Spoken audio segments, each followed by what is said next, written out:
Hello and welcome to SimCast, the higher education simulation podcast. My name's Tony Jeremy. I'm the academic lead for simulation-based education at UEA Norwich.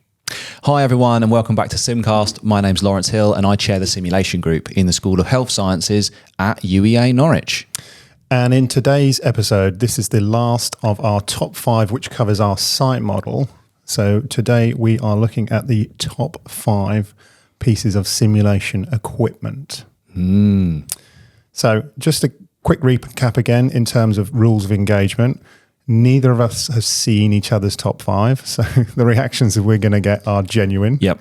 And there's absolutely no rules in terms of what constitutes... It's just equipment. Yeah, it's just equipment. Any piece of equipment that might conceivably be used in a simulation-based education setting. And then we're going to try and justify why we've chosen them. And you might disagree, of course. You might have a completely different perspective to us. And if you do, we'd love to hear about that in the comments to let us know why. And I think there's going to be some variability, because if history tells us anything, is that we look at things slightly differently. Yeah. If not, sometimes we have some common themes that come through. Yeah, absolutely. If you enjoyed the episode, please give us a like. Equally so, if you didn't like the episode, give us a dislike, but let us know in the comments why, because we're always keen to improve. To keep up to date with all things sim, subscribe to the channel and don't forget to check that notification bell. And SimCast is available on all popular streaming platforms.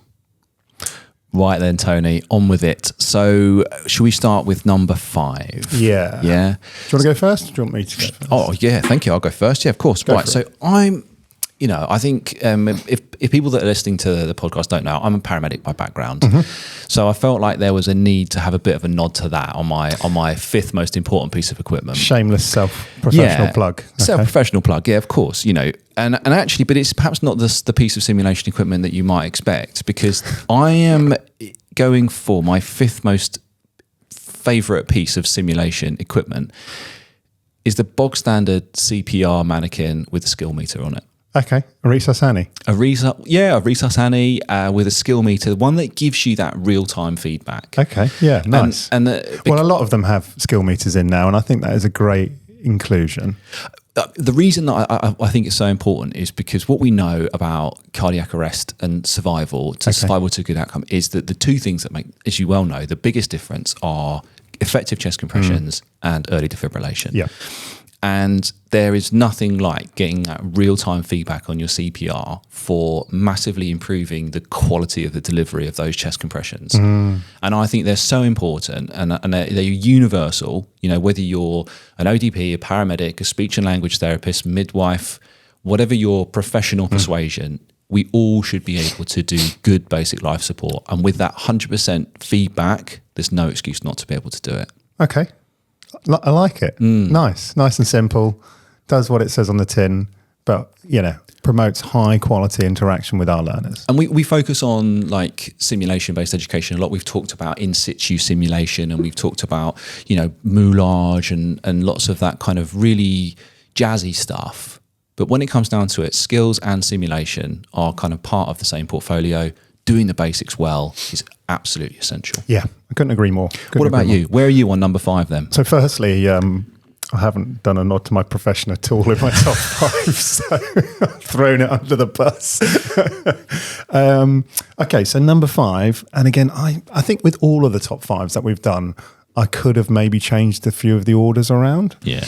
But for number 5, I have, and you've just mentioned it a minute ago, put in moulage. Ah, okay.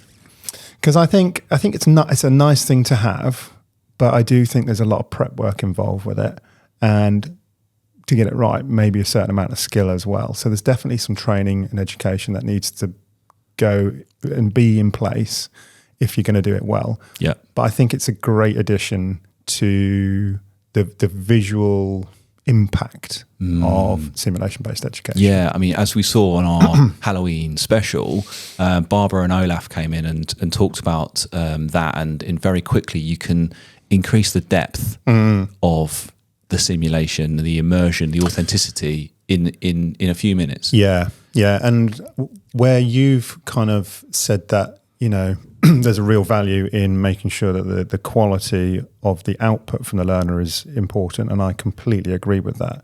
I think there's also a real value in reducing that simulation artifact Yes. between learner and instructor. So anything that can stop the learner from looking at me and escaping away from that believability. Yeah. So developing that fiction contract a little bit more, but a little bit of moulage is always useful. Love that. But it's resource intensive. And you've got to have the kit. Yeah, you've got to have the kit if you want to do it at scale.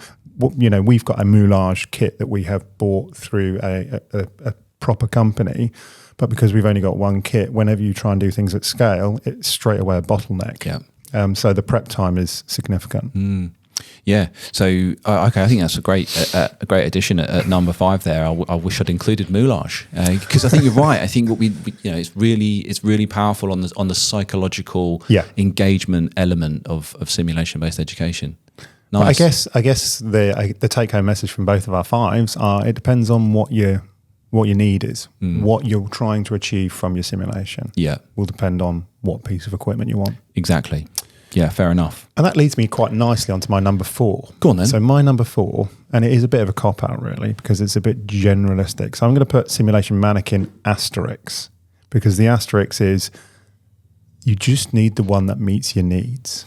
Well, interestingly enough, I've put props and mannequins in at number 4 as well. Okay. Because for similar reason, I think to you, that actually there's a huge amount of variation in what these things do, and it has to be tailored to what your intended outcomes are. But for me, they can sort of be grouped into a kind of amorphous mannequins and props and things that are there to help you to deliver those intended learning outcomes. Yeah.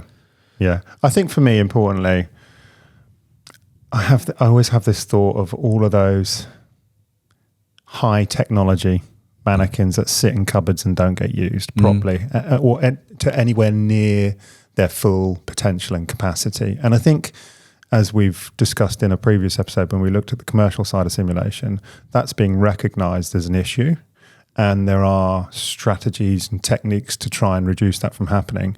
But if you need a resusciani and that gets the job done, fantastic. If you need something a little bit more high tech or more realistic in terms of look and feel, then that gets the job done. The problem is when you've got so much breadth and depth of simulation, you quite often need variations on a theme. Yeah, you do. And I think as well, something like you're saying, those mannequins, those high tech mannequins are often there and underused in terms of their full capability.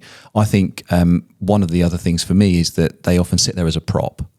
Yeah, they're there to play the role of a person in the simulation rather than necessarily always being toggled for all of their physiological observations and stuff like that. Yeah. So that's why I put props in at the same time, because actually I think anything that's in there that serves to deepen that fidelity to the fiction contract, anything that's there to, whether it's a couple of empty bottles of booze or a packet of fags or a rug that someone's tripped on or whatever it is, it's just something there to make it feel less sterile and less like a shiny, like waterproof blue floor and a lab type setting. Yeah. Agreed. What did you put for number 3? Number 3, I wasn't sure whether this qualifies really as sort of setting or surroundings or equipment, but I've gone for streaming facilities. So I went for streaming facilities under equipment because it depends upon equipment. It's a technological solution. I think it does come under equipment. Yeah, I mean, because you could.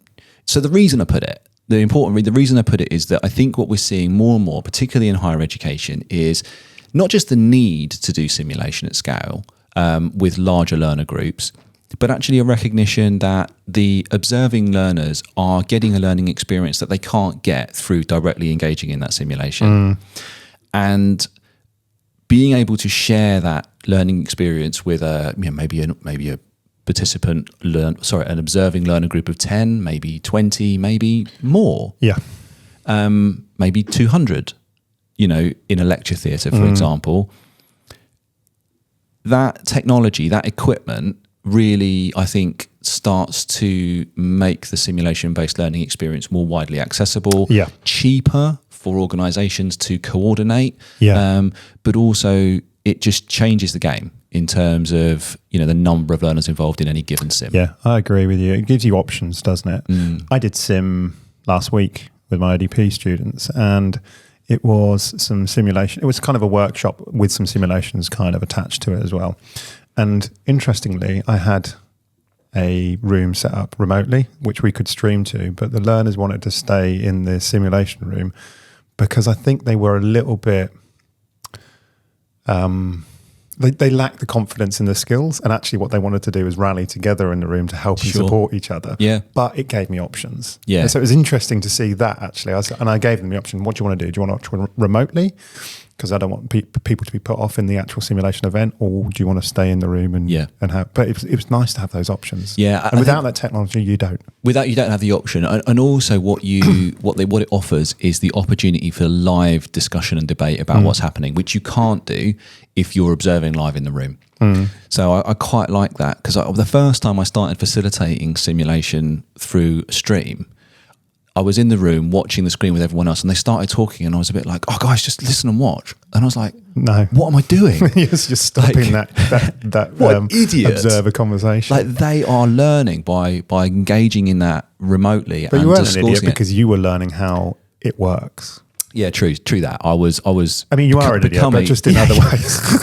In that particular moment, yeah, I was just a learner. But yeah, no. So that's why I've got streaming equipment at number 3. What have you got at 3? So number 3, and it's interesting actually. We are sharing some parallels. I went with costumes and props, and I've separated it from mannequins. Yeah, fine. So you've grouped them together. Mm-hmm. I've separated it because I'm putting a slightly greater emphasis on when I can, I'm going to use individuals to play the role of the patient or the service user or the relative. I love that, but why?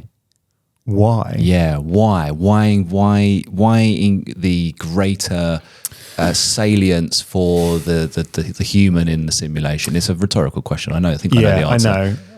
I think it's because when invasive procedures aren't needed, I think there's so much more to be gained from interpersonal, non-technical skills that you just get better feedback and better responses from your learners if you've got another individual in the room playing the role of what would have been a prop or a mannequin.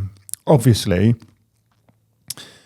putting lines in, injections and stuff, I mean, that's not impossible because you can get sleeves and stuff that you can put on individuals, but a mannequin would be easier.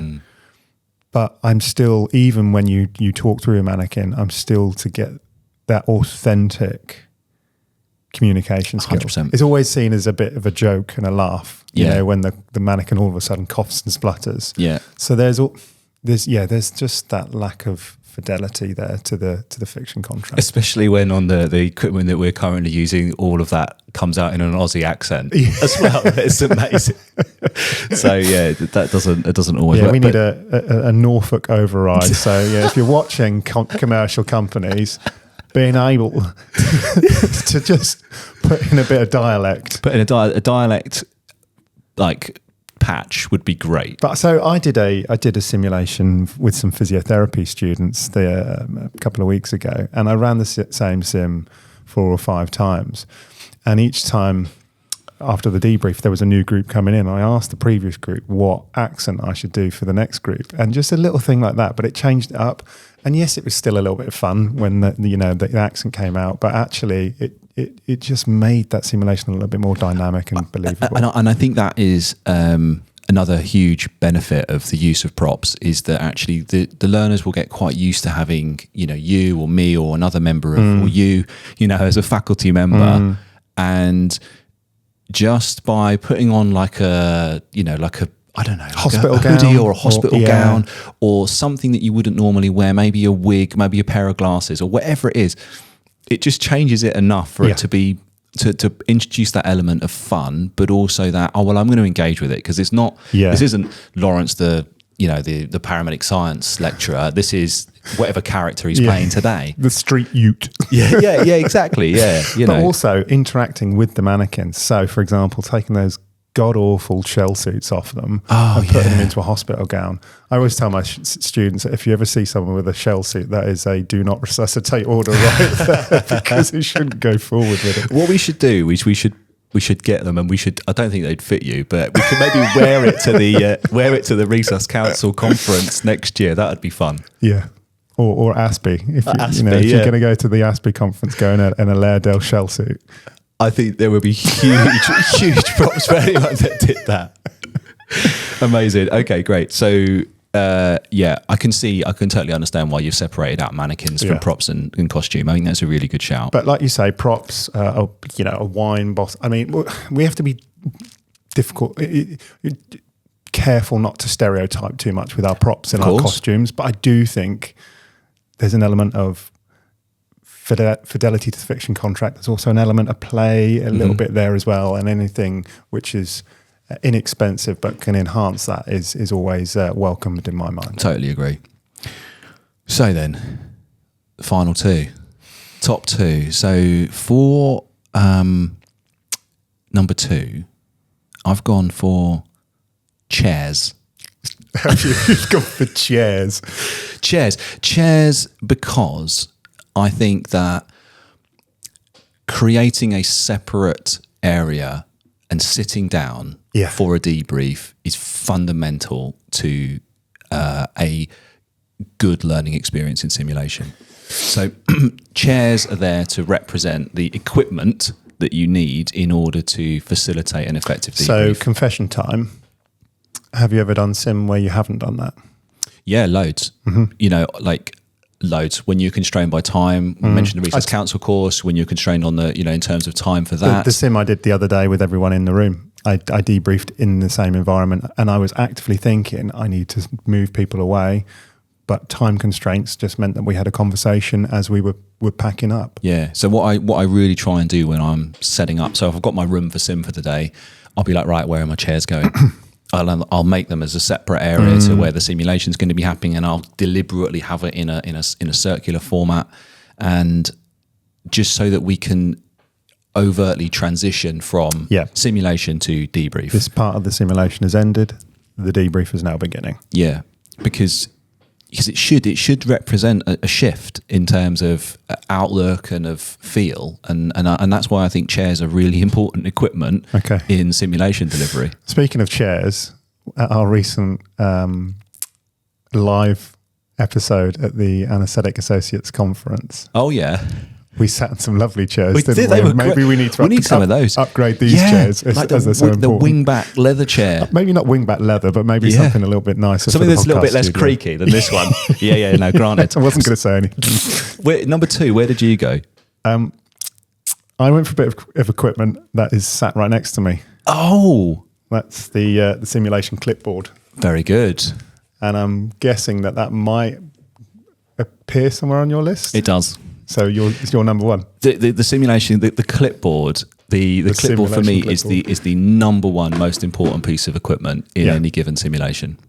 And I'm going to put with that, I'm going to be cheeky, and I'm going to put a pen as well. Yeah, I had pen too. And maybe a watch. So your facilitator gear that you need to make your simulation event run a little bit smoother, a little bit more organised, and so that you feel as an instructor you've got all of your ducks in a row. Yeah. So often a simulation event is about coordination as much as it is about learning. So you might have your running order for the day, which group you're expecting at a certain point, what the names are of the learners that are going to be in that group if you're not super familiar with them. That's really important. But then, of course, your learning outcomes and the scenario plan and template. Debrief template, your scenario writing template if you've got it. And somewhere that you can capture those notes on things that are happening that you want to try and include in the debrief if you can, if it's appropriate. So I had the clipboard and pen at number one, because if there's one thing that I need, oh God, I forgot coffee. But I'm walking down with the cup and the clipboard. Yeah. You know, I don't know how I left coffee off the equipment list. One little tweak that we're doing to our simulation center, which is it's a little one, but it's going to make a big difference, is just having some kind of plastic kind of wallet containers on the walls of our debrief room, so we can put the clipboards and the debrief models and stuff in there, because they do go walkies. Whenever I do a tour and I show someone a debrief room and it doesn't have a debrief model in it, I just think, So having a storage place for those bits of equipment is useful as well. But you've they probably need got to a be favourite like clipboard, there's a favourite clip. I've got a favourite clipboard. Of course you have. But no, there's a spoon over in one of over in the med building, and it's just like a normal teaspoon, but someone's drilled through it, and it's got a heavy chain and a block of wood attached to it. Do not use. So we need those for the debrief models in the debrief room. So anyway, that's an Argos pen. You know, they used to have them chained down. They did, and then they made them so that you could just take them away. But like you said, that kind of thing. Yeah. It's got to be unmovable. But so that's my number one, the clipboard and pen. But you put that at 2. Do you know what? When I was putting it together, it was originally my number 1, but I have picked one that you have, and I've promoted it to number 1. It's video recording and streaming facilities for me. Okay. And when I was thinking about it, I was thinking about how we designed this building, and how before the simulation center, when we did simulation, we didn't have the ability to video record and stream. And it's been a game changer. Mm-hmm. It really has, because it's just completely unlocked different ways in which you can deliver simulation. Mm. It's made it more challenging, because it means more logistics in terms of room booking. And obviously there's the technology side that can... And the data management side. Yeah, the data management, GDPR and that kind of thing, particularly because our system records locally to a server, and then it has to be overwritten within 30 days. It's normally less than that. Mm. There's sometimes some pushback from the learners, because the system's completely continually recording. We actually have to get them. And the faculty as well, because a lot of these rooms are now kind of all continuously recorded. And you have to, at the end of a simulation, remind anyone who is kind of participating from an instructor or an actor confederate point of view, that they need to not verbalise anything that's happened, because that will be being live streamed to the debrief room. Yes, so it's little things like that. So learning how to use it has been a learning curve, but it has been a game changer for me. Interestingly, so the system that we have has streaming, so live streaming, but it also has playback, and you can export it as well. You can take it off the server. I very rarely use the playback.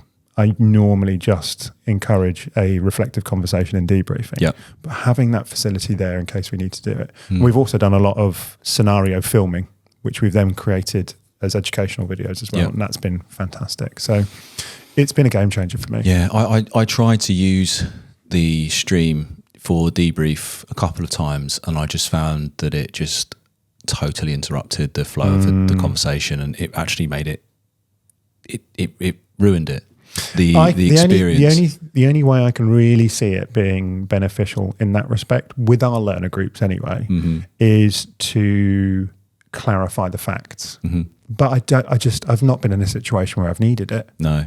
And like you say, what it does, if anything, is it erodes psychological safety, because generally speaking, particularly with our undergraduate learners, they don't like to watch themselves. No. Even the thought of putting on a body cam. Most people don't like watching themselves. No, agreed. But even the thought of wearing or being recorded before the simulation, you'll get a lot of pushback.